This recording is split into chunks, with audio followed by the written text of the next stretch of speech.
My name is Lena Harrison, 30, from Manchester, UK. People see me as a wife, a professional, and a woman who has it all. But deep inside, I've been drowning in a marriage that feels more like a cage than a home. So when a stranger at a cafe caught my eye and smiled, I slipped him my number. My husband saw everything. His face twisted with disbelief. I brushed it off with a laugh and whispered, "Don't be dramatic, love, it's just innocent flirting." But I knew in that moment, nothing about what I did was innocent. Stay with me, because my little game spiraled into a storm I never saw coming. My name is Lena Harrison, and this is the truth I never planned to write down. I married James when I was 24. He was safe, kind, and reliable, the sort of man my parents adored. For years, I told myself that safety was enough, that comfort was the same as passion. But lately, the silence between us grew louder than any words we spoke. Our dinners were filled with clinking cutlery, our weekends with routine. And then there was him. It happened at a small cafe in Manchester. A stranger, tall, confident, with eyes that lingered longer than they should. When James went to the counter to pay, the man leaned closer and said, "You don't look like the type who belongs to routine." I laughed. It had been so long since anyone noticed me that way. Something reckless inside me stirred. Before I could second-guess myself, I tore a page from my notebook, scribbled my number, and slipped it across the table. The timing couldn't have been worse. James turned back just in time to see the napkin leave my hand. His face froze, confusion flooding his features. "Lena," his voice cracked, "what the hell are you doing?" I forced a laugh, brushing his arm as though he were overreacting. "Don't be dramatic, it's just innocent flirting." But even as I said it, a strange thrill coursed through me. It wasn't innocent. It was defiance. It was me screaming silently that I was more than a quiet, forgotten wife. The drive home was unbearable. James didn't speak, his jaw clenched, his eyes fixed on the road. My phone buzzed in my purse, an unknown number. I didn't need to check it. I already knew who it was.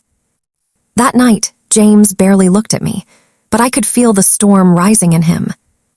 And deep down, I wondered, had I just lit the match that would burn our marriage to ashes? The morning after the cafe incident, I woke up to a silence that felt heavier than ever. James didn't speak a word, barely touched his coffee, and stared at the wall as if I had become a stranger overnight. My heart raced, not out of guilt, but because I knew the storm I had ignited was growing. I tried to make small talk, casual questions about work, errands, nothing. Each time, he gave me the same cold, unreadable stare. I realized then that my little innocent flirting was no longer a harmless thrill. It was a spark in dry tinder, and it had lit a fire. By noon, my phone buzzed with a message from the stranger, Liam. It was just one line. "Coffee later, I'd love to see you again." My lips curved into a guilty smile. I wasn't planning anything, but the thrill of being noticed, really noticed, was intoxicating. James noticed it too. I could see it in the subtle tightening of his jaw, the way his eyes lingered too long on my phone, the barely restrained anger that simmered beneath the surface. I had wanted to feel alive. Now I was painfully aware of the chaos I had unleashed. That evening, I returned home to find James sitting in the living room, staring at the envelope on the table. My name was written in his meticulous handwriting. My heart skipped. "Open it," he said quietly, almost too calm. I did. Inside was a series of photographs, screenshots, and notes, evidence he had quietly collected over the last few weeks. Evidence I didn't even know he was looking for. My heart pounded, a mix of fear and excitement swirling inside me. He didn't yell, he didn't accuse. He just handed me the folder and said, "You wanted attention. Here's mine. Now tell me why I shouldn't expose everything to everyone who matters to us." I swallowed hard, realizing he wasn't just angry, he was calculating. He had always been patient, but now I saw a new side of him, cold, precise, and ready.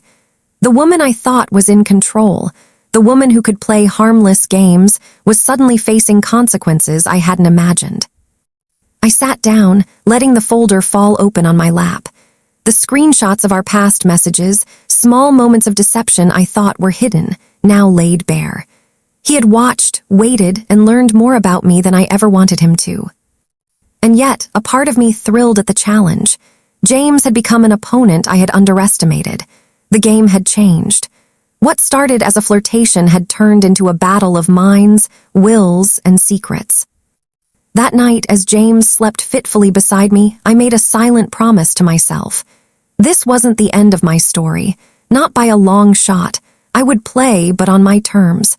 The thrill, the danger, the secrets, it was intoxicating, and I wasn't ready to surrender yet. Somewhere deep down, I knew the real war was only beginning. And both of us were about to discover that marriage is not just about love. It's about power, control, and the secrets we keep in the dark. Tomorrow, I would make my next move.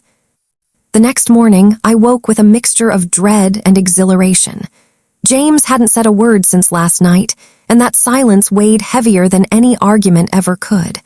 But I wasn't backing down. Not now. Not when I felt the pulse of power and danger dancing beneath my fingertips. Liam had texted me again before sunrise. "Meet me at the park near the river. I want to see you." My stomach twisted with guilt, but also with something darker, excitement. I knew James would find out. I wanted him to. This was no longer a harmless game. It was a duel of secrets, and I was curious to see how far it could go. By mid-morning, I slipped out, heart pounding, leaving a note for James. "Coffee, need some air, back soon." I knew he would see through it instantly, but I also knew he wouldn't stop me. Not yet.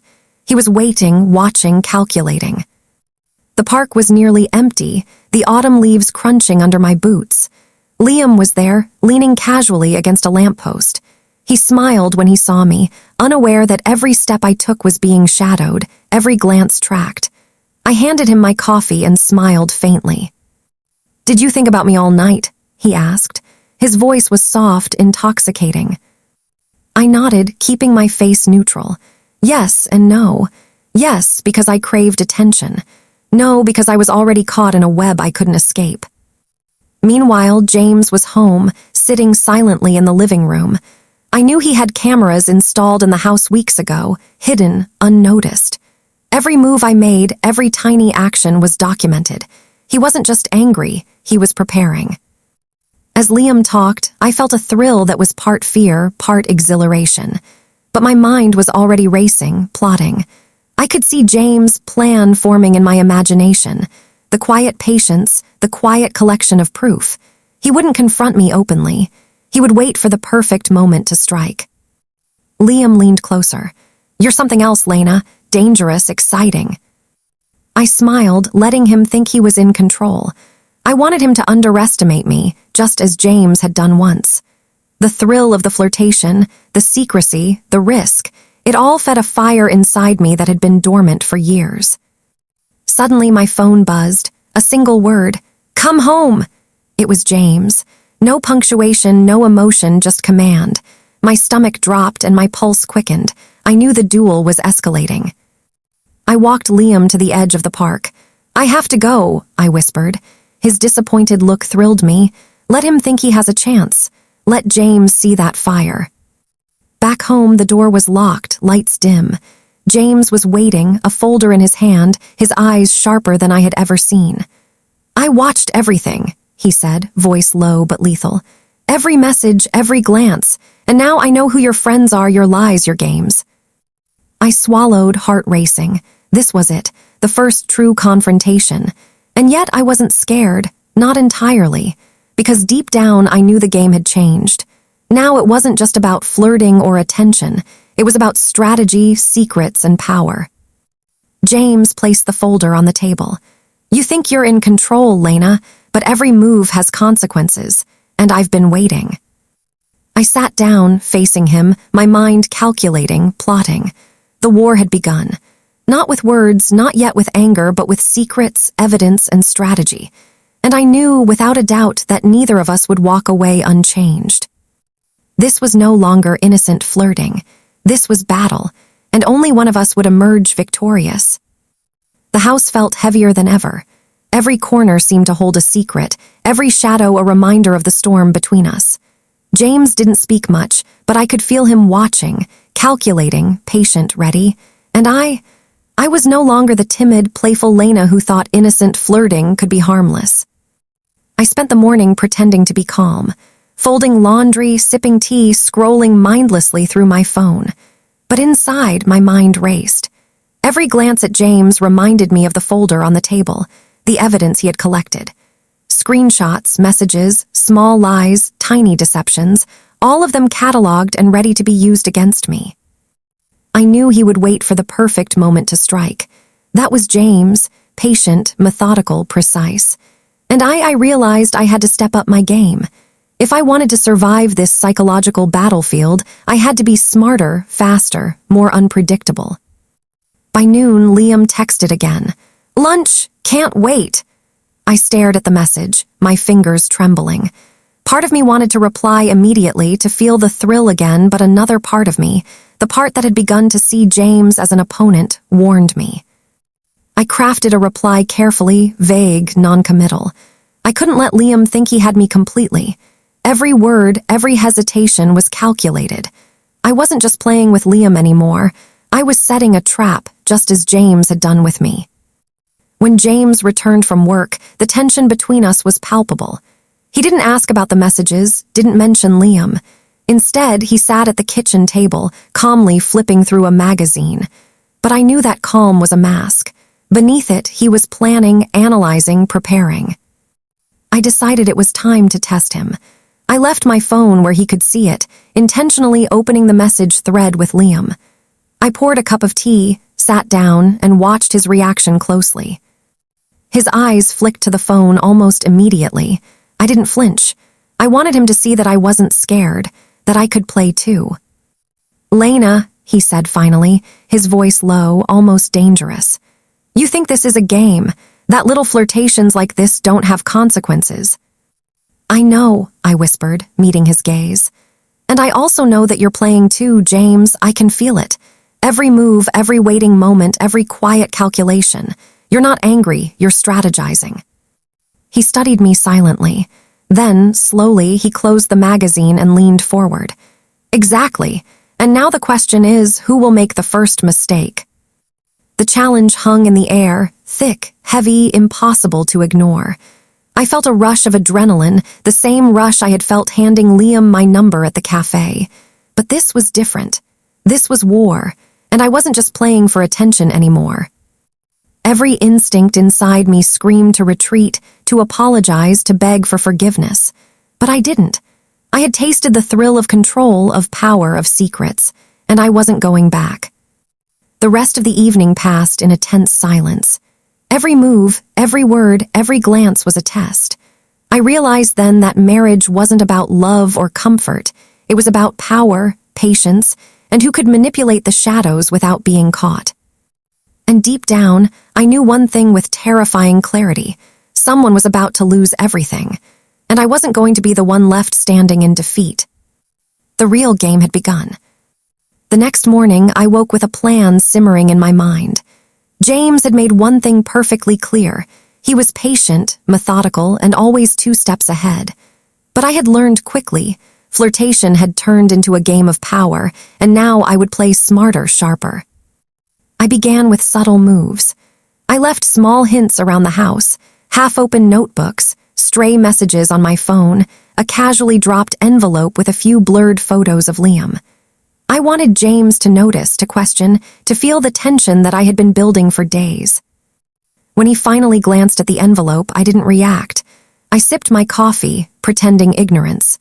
His eyes flicked to me, sharp and calculating, and I felt a thrill run through me. I could see the wheels turning behind those cold, observant eyes. By midday, Liam texted again, oblivious to the storm brewing at home. "I can't stop thinking about you. Lunch today?" I smiled faintly, crafting a vague reply, careful to never give away too much. I knew James would see it. I wanted him to see it. When James returned from work, he didn't speak, didn't confront me directly. Instead, he waited. Quietly, methodically, like a predator circling its prey. I watched him from the kitchen counter, my pulse quickening. The tension between us was electric, dangerous, intoxicating. Finally, he spoke, voice low and calm. "Lena, do you realize how far you've gone?"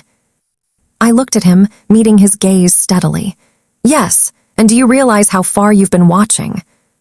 A flicker of surprise crossed his face, but only for a moment.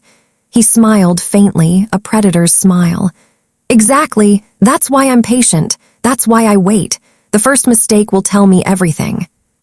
I felt a thrill of fear and excitement, and I knew the time had come to escalate. That evening, I arranged to meet Liam, not for coffee, not for flirtation, but to test James, to see how far the lines could be pushed without breaking. I dressed carefully, deliberately, every detail calculated to provoke a reaction without losing control. James didn't speak as I left, didn't ask where I was going, but I knew. I could feel him tracking, analyzing. The tension was unbearable and yet intoxicating. At the park, Liam greeted me with his usual excitement, but I was distant, controlled. I let him speak, let him lean closer, let him believe he had power over me. Every word, every smile, every small gesture was calculated. I wasn't flirting, I was baiting, laying the trap. Meanwhile, I imagined James at home, watching, waiting. I could picture him reviewing screenshots, nodding messages, analyzing patterns. The thrill was mutual. We were both playing, both testing, both dancing along a dangerous line that neither of us could cross without consequence. By the time I returned home, dusk had fallen. James was there, standing in the hallway, eyes fixed on me. I knew the real confrontation was coming. Not with words, not with anger, but with strategy, evidence, and the unspoken knowledge that this battle was far from over. I set my keys down, took a deep breath, and met his gaze. "Your move," I whispered. James smiled faintly, almost imperceptibly. "Oh, Lena, it's already begun." And in that moment, I knew the final game, the one that would determine victory, betrayal, and revenge, was no longer a game at all. It was war. The house was silent, but the air was thick with anticipation. I could feel James' eyes on me, sharp, calculating, waiting for the first slip. I had played my hand carefully, pushing boundaries, testing limits, keeping secrets just out of reach. Now it was time for the final move. I placed my phone deliberately on the kitchen table, notifications glowing. Liam's messages were there, a trail of temptation. I didn't touch it. I didn't need to. I only needed James to see. He came closer, silent as a shadow. His face was calm, but his eyes betrayed him danger, anger, and calculation all in one. "Lena," he said, voice low, "you've been dancing around this for weeks, playing games, hiding things. Do you understand the consequences?" I met his gaze steadily. "I do, and so do you. That's why we're here.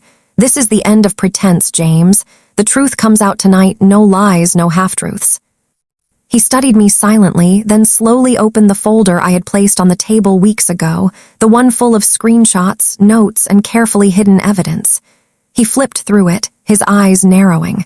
Then he stopped, lifting his gaze to mine. "I didn't realize how deep it went," he admitted quietly. "You've been meticulous, but meticulous doesn't mean invisible." I smiled faintly, the thrill of the confrontation coursing through me. "And you've been watching, tracking, documenting. You're meticulous too, but now we both know the rules." For a moment, we just stared at each other, the tension almost unbearable. Then James spoke again, softer this time. "I could expose everything, make everyone see the real you, your games, your flirting, your secrets, but..." His eyes held mine, unwavering, calculating. "I don't want to win like that. I want you to understand. I want you to see what your choices have done to us." I felt a shiver, but I didn't look away. "And I want you to understand, James," I whispered. "I'm not the same woman who handed my number at that cafe. I've been pushed, ignored, silenced. This everything has been about survival, about reclaiming control." He exhaled slowly, then closed the folder. "Control," he repeated, a faint smile tugging at his lips. "Maybe that's what we've been chasing all along." We both laughed then, low, tense, almost bitter, but there was an acknowledgement in it too.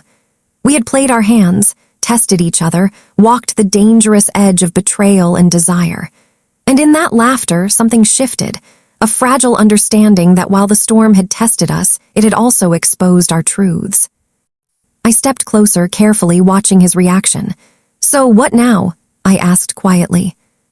He looked at me for a long moment, then said simply, "Now, we decide if this war ends in ruin or if we rebuild, honestly, fully, without games." And in that instant, I realized something important. Revenge, betrayal, and secrets had brought us to this point. But the choice to survive, to forgive, or to truly walk away, that was still ours. I reached out and touched his hand. "Let's rebuild," I whispered. "No secrets this time." He nodded slowly, a weight lifting from his shoulders. And as we stood there, in the dim glow of our living room, I understood that the ultimate victory wasn't about winning against each other. It was about surviving ourselves together, even after betrayal.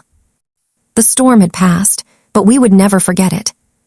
The war was over, but the lessons remained, sharp, unforgettable, and entirely ours.